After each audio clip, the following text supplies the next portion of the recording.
Review অসমলৈ স্বাগতম জনাইছোঁ। হঠাৎ যেন গ্ৰহণ লাগিল হাকুমুৰা বুনগাঁও ক্ৰীড়া প্ৰেমীসকলৰ অন্তৰত। যি সময়ত টকিঅ'ত অলিম্পিক খেল চলি আছে, তেনে সময়তে আজি হাকুমুৰা বুনগাঁও আৰু জীৱনশীলা যুৱক সংঘৰ মাজত আজি আয়োজন কৰা ফুটবল খেলখন আধাতে সামৰিবলৈ বাধ্য হ'ল।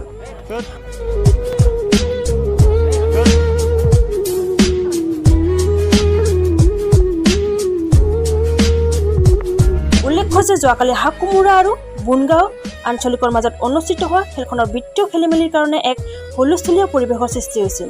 আৰু সেই হুলস্থুলীয়া পৰিৱেশৰ বাবে আজি অনুষ্ঠিত হোৱা খেলখন বন্ধ কৰিবলৈ কেইজনমান সুৰামত্ত উদ্ধত যুৱকে আৰক্ষী প্ৰশাসনক মাতি নি খেলখন আৰম্ভণিৰ পৰা 8 মিনিট হওঁতেই বন্ধ কৰি দিছে। News desk report, review Assam.